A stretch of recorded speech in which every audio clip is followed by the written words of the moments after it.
Olá, eu sou Débora, professora de psicologia na UENG. Estamos em mais um vídeo construindo definição do que é a psicanálise.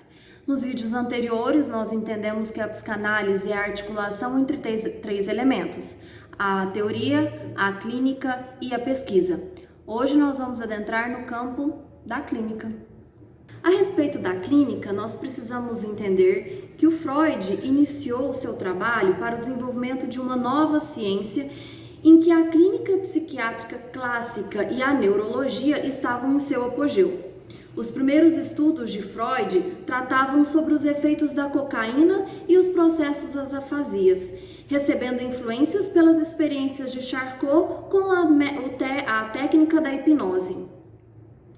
A clínica psicanalítica, ela se apoia fundamentalmente na construção de um campo teórico e prático a partir da fala livre do paciente. O abandono da hipnose por parte do Freud foi fundamental para a inversão da relação entre o paciente e o médico, a partir da qual o paciente toma a palavra para alcançar a significação sobre as suas experiências pregressas e infantis e a formação dos sintomas.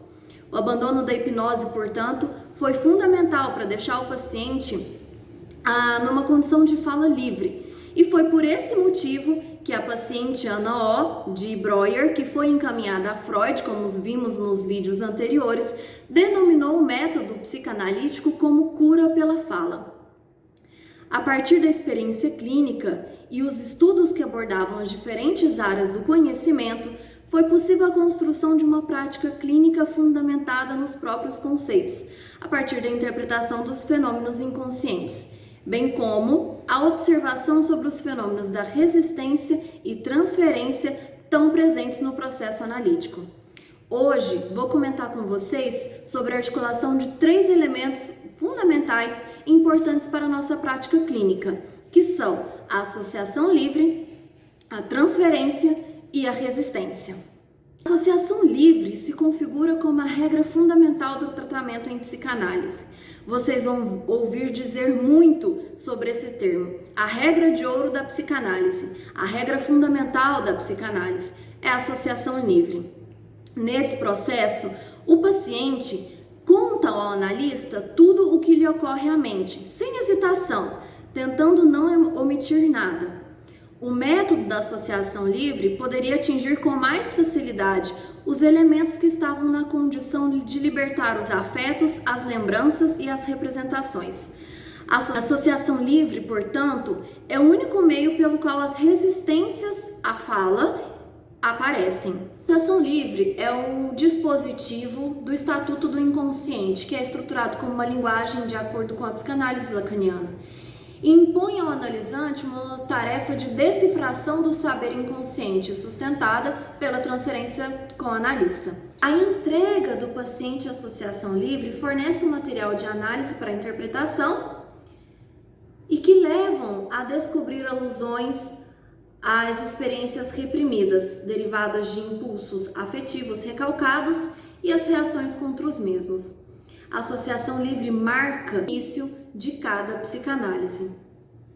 Assim, a gente precisa entender que a associação livre é uma condição da transferência, uma técnica clínica que se sustenta no trabalho da análise das resistências, na interpretação das associações e propõe uma reprodução do material reprimido, que consiste no manejo da transferência.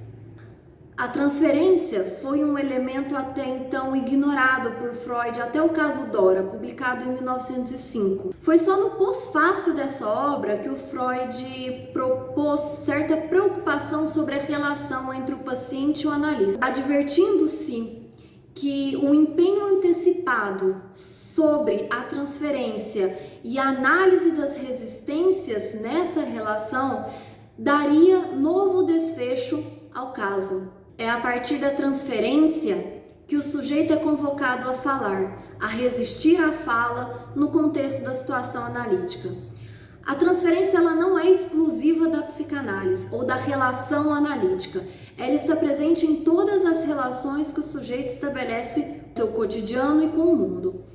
O texto que abre ou inaugura uma certa preocupação com a estruturação científica desse termo é o texto A Dinâmica da Transferência. No texto A Dinâmica da Transferência, o Freud esclarece que ao longo da vida o sujeito constrói caminhos erógenos para o acesso ao objeto que podem ser de dois caminhos, um que se dirige à realidade e o outro que se encontra escondido da consciência e que se volta para o inconsciente, cujo excesso propõe aspectos da fantasia.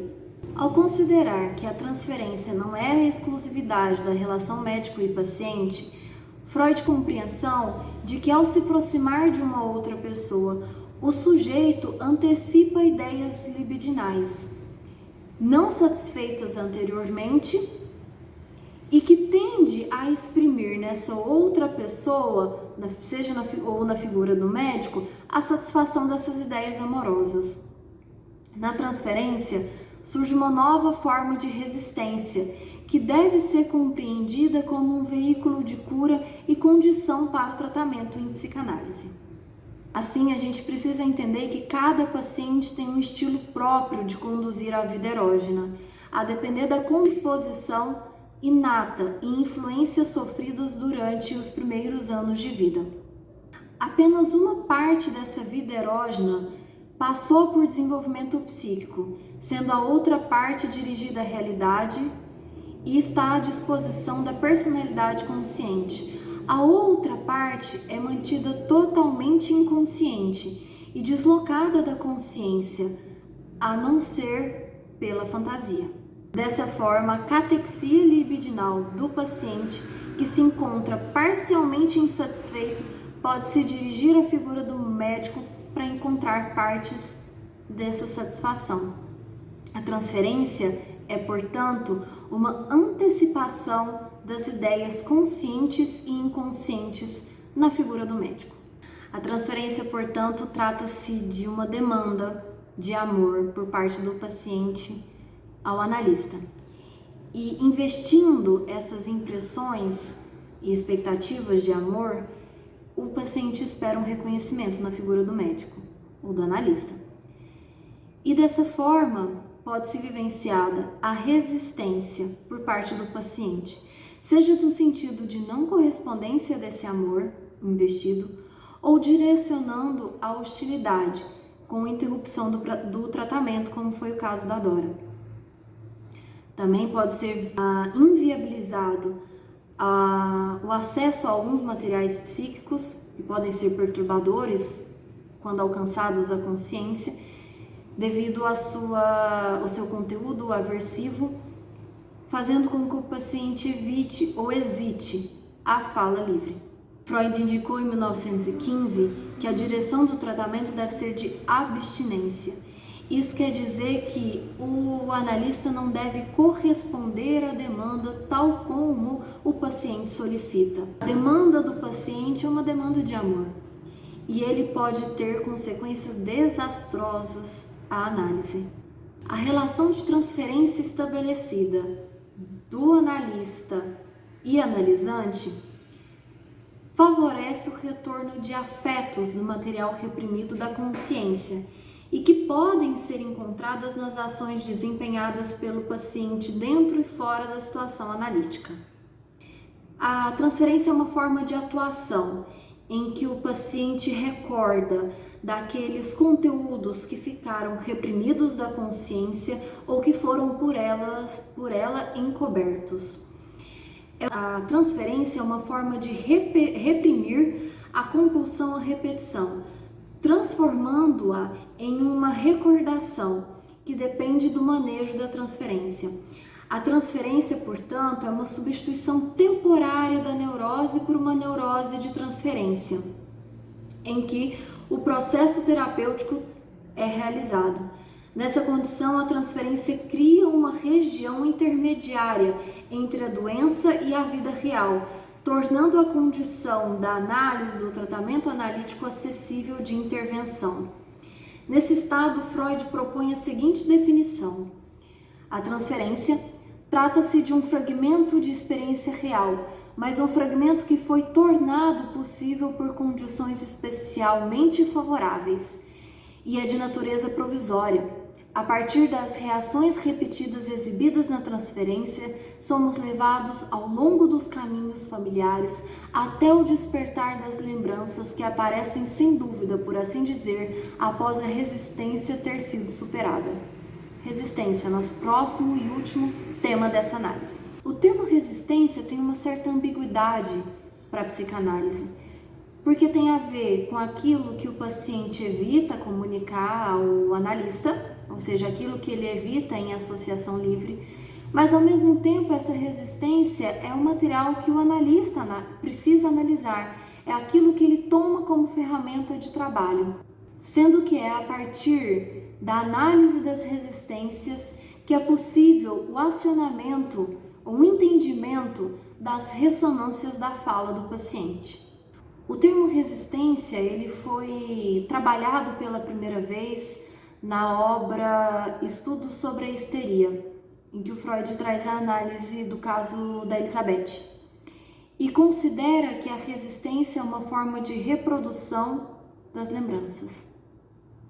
A resistência é uma força contrária às tentativas das representações psíquicas e de transpor o isolamento promovido pelo recalque, para impedir o trabalho de reprodução, de lembrança. A resistência tem nesse sentido a função de manter constante o estado mental, o psíquico do paciente. É um trabalho de resistência à análise, de evitação do sofrimento. A resistência tende a percorrer durante todo o trabalho de análise, todo o trabalho de tratamento. Evita que o paciente tenha acesso a lembranças que lhe causam mal-estar. E é por isso que a resistência é considerada pela psicanálise como um papel importante na elaboração dos sintomas e um esforço tornar consciente. O conteúdo inconsciente é demonstrado na formação dos sintomas.